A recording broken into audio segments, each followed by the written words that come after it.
नमस्कार दोस्तों, आप सभी का स्वागत है। आज चर्चा का विषय होगा कि आपके पास विकल्प क्या है।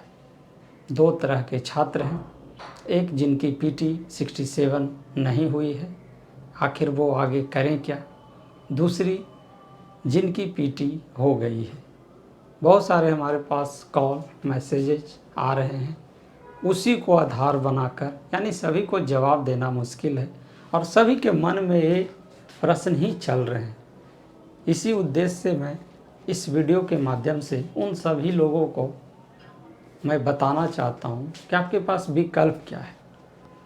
जिनकी पीटी नहीं हुई है उनके पास भी बहुत बड़ी दुविधा है कि 68 की तैयारी अभी से शुरू की जाए या सीजीएल में लगा जाए, और जिनकी पीटी हो गई है उनके पास भी यही दुविधा है कि मेंस अगले 40 दिनों में हमसे हो पाएगा कि नहीं, या सीजीएल 3 में ही लगे या 68 में लगे। तो 68 की तो बात वो नहीं कर रहे हैं, लेकिन द्वंद्व में ये ज़रूर फंसे हुए कि 67 मेंस में लगे या बीएसएससी सीजीएल 3 में लगे। अब यहाँ देखिए समस्या है कि जिनकी पीटी हो गई है उनके पास पड़ोस मार्गदर्शक उनको कई तरह की चीज़ों को समझाने में लगे हुए हैं कि बीएसएससी बार बार नहीं मौका मिलेगा, तुम अपने अंदर की मजबूती देखो। स्वाभाविक है कि 80% जिन्होंने इतने हाई कट ऑफ मार्क को पार किया, इतने हाई कट ऑफ मार्क्स को प्राप्त करके भी पीटी निकाला है, उनकी बैकग्राउंड लगभग जो है एसएससी, रेलवे, दरोगा, इन लोगों की ज़्यादा है। तो इनके पास स्वाभाविक रूप से मैथ और रीजनिंग की भी समझ होगी। और सबसे ज़्यादा कन्फ्यूजन में कुछ लोग ये कह रहे हैं कि इतना बड़ा मौका बीपीएससी पीटी पास कर गए हो, मौका ज़बरदस्त है। वाकई आपके पास सिर्फ मौका है, तो आखिर आपको करना क्या है, विकल्प क्या है। दूसरा है कि जिन्होंने पीटी नहीं पास किया है तो उनके पास भी सेम सिचुएशन है कि 68 में अभी से लगा जाए या बीएसएससी सीजीएल 3 में लगा जाए। तो वहाँ पर क्या है कि जिनकी पीटी नहीं हुई है, वैसे छात्र ओरिजिनल बीपीएससी वाले, उनकी मैथ और रीजनिंग की पकड़ बहुत कमज़ोर है। बहुत सारे कॉल मैसेजेज आ रहे हैं कि मैं सिर्फ बीपीएससी के लिए ही तैयारी करता हूँ और मेरी नहीं हुई है। बीएसएससी के तरफ जाएंगे तो क्या होगा, मैथ फिर से सीखना, रीजनिंग फिर से सीखना, यानी वो भी बहुत बड़े कन्फ्यूजन में। तो मैं यहाँ दोनों के लिए अलग अलग चर्चा करूँगा, बहुत ही आपके लिए लाभदायक होगा। आशा करते हैं कि विश्वास कीजिए, बहुत ही आपके लिए बेहतर होगा ये वीडियो। तो सर्वप्रथम बात करते हैं जिनकी पीटी हो गई है। उनके पास मौका है कि 10 से 12 घंटे का समय वो निकालें और जीवन में ऑलराउंडर बने। अपने आप को स्पेसिफाई नहीं करें। अगर आप बीपीएससी के प्योर स्टूडेंट नहीं रहे हैं, छात्र नहीं है बीपीएससी के प्योर रूप से, तो फिर भी घबराने की ज़रूरत नहीं है। 10-12 घंटा निकालना होगा। आपके पास मजबूती क्या है जो बताते हैं। बीएसएससी सीजीएल को लेकर आपके पास मजबूती क्या है जो बता रहे हैं। आपको सिर्फ प्री पास करना है और उसमें भी 100 नंबर के करीब लाना है। 110 तो मैक्सिमम टारगेट है। प्री में अगर 100 भी लाते हैं तो प्री हो जाएगी, लेकिन 110 टारगेट कीजिए। तो यहाँ पर क्या है कि पीटी रिजल्ट के बाद स्वाभाविक रूप से आप बीएसएससी सीजीएल 3 में लगे हुए थे। तो आपको करना क्या है कि सिंपल आपकी तैयारी लगभग हो रखी होगी। जैसे 75 क्वेश्चन अगर जीएस वाली है तो आप जब 113 कट ऑफ को पार कर गए हैं, 75 में आपको कोई शक नहीं, आपकी तैयारी बेहतर है। 50 नंबर रीजनिंग जो है और 25 नंबर मैथ है, इसके लिए आपको सिर्फ मेहनत करने की ज़रूरत है और सिर्फ 1 से 2 घंटा डेली देने की ज़रूरत है। बाकी थोड़ा रिवीजन, यानी अगर 10 से 12 घंटा में 3 आवर भी प्रतिदिन दे देते हैं आप, तो आपकी तैयारी बीएसएससी सीजीएल की भी रहेगी और बाकी बचे हुए समय पे आपको जीएस 1 एंड 2 पर और ऑप्शनल पे दे सकते हैं। यानी यहाँ पे आप दोनों को कवर कर सकते हैं और मेहनत आपको करना है। अपने आप को नहीं बांटे कि हम बीएसएससी के लिए ही बने हैं, हम बीपीएससी के लिए ही बने। बस मौका है आपको इस उधेड़बुन से बाहर निकलने की, तो आप बिल्कुल निकल सकते हैं, निश्चित रूप से निकल सकते हैं। लेकिन यहाँ अगर आप डर गए तो दुनिया, समाज और ये प्रकृति भी आपको डराएगी। जैसे अगर आप सोचते हैं कि क्या 35 दिनों में मेंस हो सकता है, तो अगर आप सोचते हैं कि नहीं हो सकता है तो वास्तविकता में लगेगा कि कहाँ से हो पाएगा। लेकिन अगर आप सोचते हैं कि 35 दिनों में मेंस हो सकती है तो निश्चित रूप से होगा। आप प्रयास तो कीजिए, होगा। बीएसएससी सीजीएल को भी आप निकाल सकते हैं अगर आपके पास टाइम मैनेजमेंट और स्ट्रेटजी सही रहेगी तो। लेकिन अगर नहीं रहेगी तो दोनों आप मिस्टेक कर सकते हैं। तो मेरा सलाह है कि दोनों को लेकर चलिए। 2 से 3 घंटा इधर दीजिए और बाकी समय सब चीज़ घर द्वार में सिर्फ खाना पीना पे निर्भर रहिए। 10, 12, 13 घंटा पढ़ना शुरू करिए।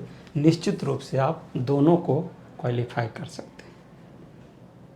अब प्रश्न उठती है 68 वालों के लिए कि 68 वाले क्या करें, यानी जिनकी पीटी नहीं हुई है उनके लिए क्या विकल्प है। तो उनके लिए भी सेम विकल्प है कि बीपीएससी 68 और बीएसएससी सीजीएल उनके पास भी सेम है कि मैं क्या करूं, मुझे मैथ नहीं आती, मुझे रीजनिंग नहीं आती, मैं बहुत बेहतर मार्क्स लाकर छट गया, इंतज़ार करता रहा फिर भी। तो उनके पास है कि अभी से ही बीपीएससी 68 के लिए लगा जाए। लेकिन वहाँ रणनीति बदलने होगी कि क्या सिर्फ 67 वाली गलती करें कि सिर्फ पीटी की तैयारी। बिल्कुल नहीं, उनको अभी से 1 से 1.5 महीने मेंस की भी तैयारी करनी चाहिए। यानी 3 से 4 घंटा मेंस की तैयारी करनी चाहिए और फिर 68 पीटी। क्योंकि आप 104-5 लाकर रेस से बाहर हुए हैं तो स्वाभाविक रूप से आप 68 के लिए ज़्यादा मेहनत करने की ज़रूरत नहीं है। आप यहाँ पे क्या कर सकते हैं कि 68 के लिए करेंट अफेयर्स और बेसिक कुछ पढ़ सकते हैं। 4-5 घंटे भी अगर पढ़ते हैं तो आप भी 8-10 घंटा पढ़ने की सोचें। 4-5 घंटे प्री को पढ़िए और 4-5 घंटे मेंस को पढ़िए, तो आपके लिए बेहतर विकल्प हो सकता है। घबराने की ज़रूरत नहीं। लेकिन अब है कि क्या बीएसएससी सीजीएल को देना चाहिए, तो मेरा मानना है कि फिर अपने आप को स्पेशलाइजेशन नहीं हुई, क्योंकि 104-5 लाए हैं तो आपका भी जीएस सेक्शन मजबूत है, साइंस मजबूत है। आपको भी रीजनिंग मैथ अभी 40 दिन है, 40 दिनों में आप भी सीख कर बना सकते हैं, क्यों नहीं कर सकते हैं। जब आप बीपीएससी ऑफिसर बनने की सोच लिए हैं तो आप क्यों नहीं कर सकते हैं। 25 मैथ पूछता है, 25 मैथ को 25 टॉपिक है। मैं इस पे बताया भी था कि आप खुद से पढ़कर भी सीख सकते हैं। और प्री एग्ज़ाम है, पीटी अभी है, तो पीटी है तो 100 नंबर का टारगेट, तो 75 क्वेश्चन जो जीएस वाले है उधर तो आप 60 लाकर कर ही सकते हैं। इधर 40 नंबर लाइए, रीजनिंग आसान होती है, मैथ के आसान टॉपिक को कवर करके 100 का टारगेट तो पूरा कर लीजिए। यानी पीटी को अभी कम से कम लटकाए रखिए, यानी 100 नंबर का टारगेट करके पीटी को क्लियर कर दीजिए। फिर जब मेंस होगी उस समय सोचा जाएगा। तो इस तरह से आप अपनी रणनीति को आगे बढ़ा सकते हैं। सोचने की ज़रूरत नहीं है, बस करने की ज़रूरत है। तो आशा करते हैं कि आप लोग अपने आप को स्पेशलाइजेशन नहीं बांधिए। मैं यहाँ एक अपने बारे में एक छोटा सा कहानी बताना चाहता हूँ जो आपके लिए बहुत ही लाभदायक सिद्ध हो सकता है। कहानी है 2010 जनवरी की। सेंट्रल बैंक पीओ की मेरी इंटरव्यू थी और इंटरव्यू वालों ने मुझसे पूछा कि तुम तैयारी किस चीज़ की करते हो। यहीं पटना में ही इंटरव्यू मौर्या कम्प्लेक्स जो है उसी में सेंट्रल बैंक की हेड ऑफिस है। तो वहाँ पर क्या है कि मेरा जवाब था, सर मैं सभी चीज़ का तैयारी करता हूँ। यानी मैथ भी बहुत बेहतर, रीजनिंग इतना बेहतर कि देखिएगा कि आज भी रीजनिंग के कुछ कुछ टॉपिक मैं बीएसएससी सीजीएल के लिए डालते रहता हूँ। ज़बरदस्त रीजनिंग, जीएस ज़बरदस्त और इंग्लिश ज़बरदस्त। इसीलिए मैं अपने आप को कहीं नहीं बांधा। यानी अगर आप ऑलराउंडर बनते हैं तो क्या है कि आप कहीं भी जा सकते हैं, और अगर अपने आप को किसी एक सीमा में बांध देते हैं तो फिर आप वहीं बंद कर रह जाएंगे। इसीलिए अपने आप को बांधिए नहीं, निकल पड़िए, जिधर रास्ता है उधर, लेकिन कम से कम सभी चीज़ जानना चाहिए।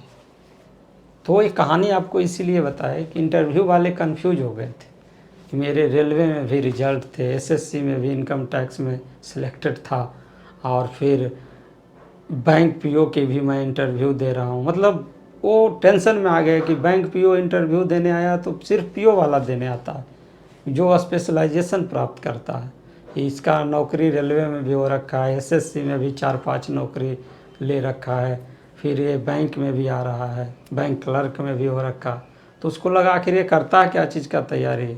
मतलब मेरा 5-6 मिनट का इंटरव्यू चला था, वो एक भी क्वेश्चन नहीं पूछा, वो सिर्फ एक कन्फ्यूज था कि आखिर तुम किस चीज़ की तैयारी करते हो।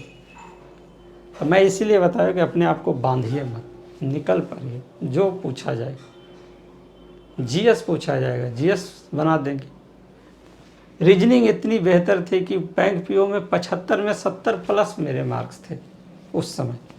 मैथ सोचना नहीं है, इंग्लिश सोचना नहीं है, और जीएस बहुत ज़्यादा इंटरेस्टेड हम थे। तो मेरे सभी टॉपिक्स, सभी चीज़ बेहतर थे उस समय।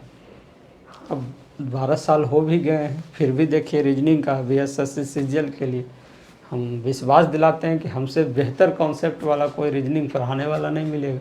मैं पढ़ाता नहीं हूँ, लेकिन मुझे लगता है, इसलिए कुछ कुछ वीडियो भी डालते रहता हूँ। तो आप लोग भी अपने आप को बंधन में नहीं बांधिए, बंधन को तोड़िए। ये दुनिया है, कंपटीशन है, प्रतिस्पर्धा है, और प्रतिस्पर्धा में अगर टिकना है तो मेहनत तो करना होगा। तोड़ डालिए बंधन को कि हम बीपीएससी के लिए सिर्फ करते हैं, बीएसएससी के लिए करते हैं, रेलवे के लिए। सब चीज़ को बेहतर बनाइए। प्रतिस्पर्धा है, अगर इस प्रतिस्पर्धा लायक नहीं रहेंगे तो ऐसे ही पीछे चले जाएंगे। और बस आपके पास विकल्प होंगे कि ये किए, वो किए, वो किए। निकलिए इस उधेड़बुन से, लग जाइए उससे। मिलते हैं दोस्तों फिर एक नई वीडियो कि 68 की पीटी के लिए अभी से क्या रणनीति हो, पूरा डेडिकेटेड 68 पे हो। जल्द ही आपको देखने को मिलेगा। जय हिंद।